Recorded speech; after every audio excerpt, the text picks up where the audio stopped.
I see people debate a lot what's better to stream on YouTube or Twitch, and it's a question I get asked a lot because I'm like Constantine, the man who walks between worlds here, because I stream on both YouTube and Twitch at the same time.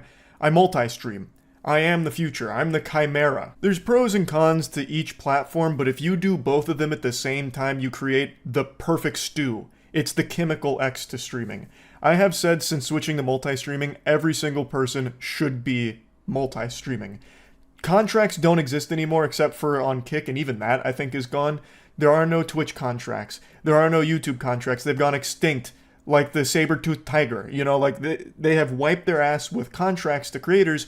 So I think you are making a big mistake if you just marry yourself to one of those platforms instead of just doing both, because you can. When people talk about this subject, they only give like the basic rundown, like the nutsack summary of pros and cons. I haven't seen anyone really go over numbers. I'm going to go over numbers. And I really think that the numbers here tell a very complete story of why multi-streaming should be the norm for streamers. It's in their best interest, and for viewers too, because then viewers have a choice on, do they want to watch it on Twitch where they're going to have a much more interactive chat experience, or do they want to watch it on YouTube where they don't care about the chat experience because it's a lot more dog shitty there. It's basically non-existent chat culture on YouTube streaming, but the playback is a lot smoother, a lot higher quality, and you can rewind it, which is a nice quality of life change. Also, it's a lot better on mobile. Twitch on mobile has been a fucking disaster for me for as long as I've tried to watch Twitch on my phone. Also, the ads on Twitch, they're getting outrageous. YouTube streaming doesn't have nearly as many ads, which is a nice breath of fresh air. Like, there are real pros and cons to both, but these are just the basics. And these talking points have been worn out more than my bussy after eating anything with spice in it. So I'm not just going to be baby bird vomiting the same talking points you've heard a million times. Instead, I want to show you the numbers. I want to bring up my biggest, most profitable stream I ever did on Twitch and then break it down a little bit. It was in 2022 when Moist Esports won the Rocket League Major, the Spring Major. Still one of the best moments I've ever had streaming. I peaked at 75,000 live viewers. It was a very long stream that I did, and it took home 11.7K for that whole stream. Roughly 2,000 subs, but most of it came through ads, and most of those subs were primes. Subbing on Twitch is far more common than members joining on YouTube. Membership on YouTube is the equivalent of a Twitch sub, where someone on YouTube pays $1. So like a tier 1 sub on YouTube for my channel is $1. On Twitch, the minimum's $5, but it's the same concept. You pay money and it's a subscription, basically. And that is so much more common on Twitch. So 2,000 subs on that Twitch stream is more than I've ever got through a YouTube live stream, by a large margin. And 11.7K is the most profitable stream I ever had in my entire 7 years on Twitch. I actually streamed on Justin TV before it became Twitch. I used to do like World at War Zombies on there and shit, but then I took like a long hiatus and then came back in like 2016. But this was the biggest stream I've ever done. I then switched to multi-streaming last year, and what I've learned is Twitch is much higher potential to earn money while live than YouTube, and it's because of things like the Twitch Primes, which have become a pretty integral part of the Twitch ecosystem, and ads. Twitch actually has more ads than YouTube, and thus, since more ads are playing, that's more money being generated from those ads to the streamers. There's so fucking many ads on Twitch. They pump ads out the wazoo, and they are so intrusive. I wouldn't be surprised if in the next couple years Twitch integrates a system into their player that has like eye tracking capability, so if a viewer looks away during an ad break, it'll pause the ad till their eyes are glued right back to it to finish the ad. It's brutal, but it does have higher earning potential while live for those streamers that have all of these ad breaks that are going on. So Twitch has a higher earning potential through live content. And the VODs on Twitch don't make any money. Like, they just don't. I don't even know if they're fucking monetized. And if they are, I don't know if streamers even see a penny of that. Like, not a single one of those fucking clams makes it to a streamer's pockets through the VODs. But on YouTube, it's a totally different story. My most successful stream on YouTube isn't the one I just had at the Game Awards with over 110,000 live viewers, which is my biggest stream by viewer metrics. The most profitable stream I've ever done, the most profitable anything I've ever done, is this stream right here, my Starfield stream.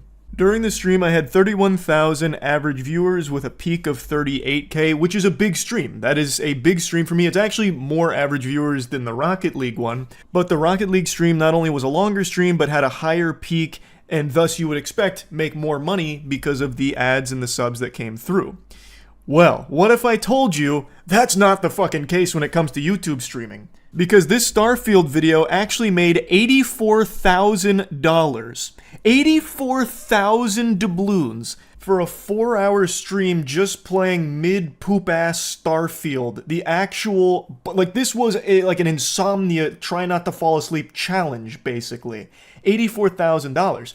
And it's not because the 31,000 viewers all of a sudden just started, buying memberships or donating tons and tons of money. This wasn't like the biggest documented case of credit card fraud and money laundering that the internet's ever seen.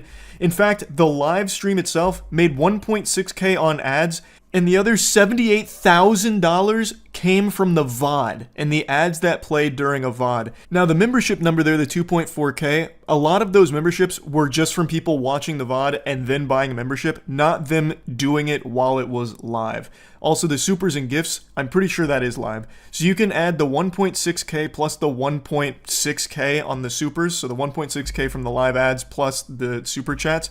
And let's just go ahead and be generous and say, like, the live stream, while it was live, made 4K. The other $80,000 came from the VOD. This isn't some, like, rare mutation here, like a fucking X-Men of analytics. This isn't some fringe outlier isolated case. This is the way that YouTube streaming is optimized. YouTube streaming is kind of just an afterthought for the platform. YouTube has always been about VODs, the videos itself. So when you finish a stream, it becomes a VOD, and that enters into the YouTube algorithm. And YouTube is extremely efficient at monetizing VODs. So finishing a 4-hour Starfield stream, it immediately saved as a VOD and made tons and tons of money through the VOD. Whereas on Twitch, I don't even think VODs are monetized. And if they are, it's not the creators making the money from the VODs, I don't think. YouTube is a totally different story. You don't make as much money while you are live from people buying memberships or donating money or anything like that. And their ads aren't that frequent on YouTube live streams, thank heavens. But what you miss in live revenue, you make up for with VOD revenue 10 times over. What I showed you with the Rocket League stream was my biggest, most profitable Twitch stream I ever did. So even when I was a daily streamer for like 6 to 8 hours a day for years, averaging between 10 to 20,000 viewers, fluctuating, I would usually be making between 4 to 6K a day. And that was like the norm, with the occasional peak going up to like 8 or 9, and then that being the biggest at over 11. But right now, my viewership combined on YouTube and Twitch is higher than it ever was on just Twitch. On YouTube, I average between 10 to 12K a stream, and on Twitch, it's between like 5 and 6K. It really just kind of depends on what I'm doing at the time. But on Twitch, you'll make more money while live and make nothing once the stream ends. On YouTube, you'll make less money while live and then could make 5 times as much from just the VOD. On Twitch, when the stream ends, it's basically forgotten. That's lost media at that point because no one's fucking watching Twitch VODs, it seems. On YouTube, when the stream ends, well, now the journey's just begun. Like, now, there's no telling what that can generate. Like, take this for example. This was a very normal, pretty low-key stream. I was just replaying Gears of War, one of the most important games in my life. This wasn't a brand new, hot release that would be, like, algorithmically successful. Like, it's not like something the algorithm will be salivating over, pushing out a Gears of War live stream. Gears of War is older than the hair on your grandma's titty nipple. Like, this is one of those streams where I do just because I really wanted to replay this game. And you can see my average viewers were 10,000, which is normal. That's a pretty normal stream for me on YouTube. But the VOD now has 1.6 million views and has made over $20,000. And of course I was multi-streaming, so I can pull the Twitch data as well here. This exact same stream made $1,400 on Twitch. The difference is substantial. Now you can see again here in the data, the live revenue, 802 while live here, plus again, memberships and supers aren't really indicative to what was live because some of those could have been from people watching the VOD, and it calculates here post-VOD. But regardless, you can see that the live revenue was less on YouTube than it was Twitch, but the overall revenue is substantially higher on YouTube because of the VODs, which is something Twitch just doesn't really have, which is why I think you should just do both.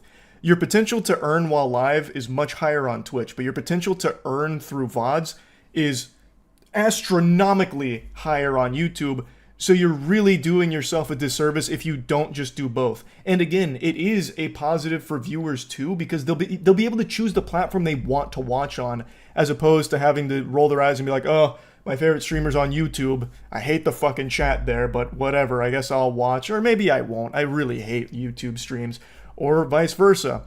Oh man, my favorite streamer's only on Twitch. He went from YouTube to Twitch, and I just don't like Twitch. I'm not a fan of it, and I guess I'm just not going to watch him anymore. I'll just wait for the VODs on YouTube when he posts the clips. Like, now they have the option of just being on what platform they want to watch the stream. And there's a lot of streamers that are making the switch to multi-streaming. I just really think this should just be common practice for anyone who streams, because there's no reason not to. There is no exclusive contracts anymore. They're gone. Poof! They've vanished. And that's great for streamers and viewers alike, honestly. I used to think contracts were the future for streams, but that was until I realized just how efficient multi-streaming is from both a streamer and viewer side. There are just endless examples I can give in my time multi-streaming. Like, here's another super normal one with me playing an indie game that I really like called Another Crab's Treasure. Fucking Crab Souls. Absolute banger of a game, but it's not like this stream was doing crazy numbers, right? Like, the movement on this stream wasn't anything, unfathomable. Average 13K viewers, but the VOD now has over 2 million views, and it's made over $30,000. And to show this same stream what it did on Twitch, the numbers that it put up over there, it did 1.3K during the live stream, and nothing from the VOD. I can go on and on with the crazy numbers that YouTube stream VODs are capable of putting up. Like, here's me just playing Liza P, fucking Pinocchio Souls, 16,000 average viewers, and the VOD has made over $51,000.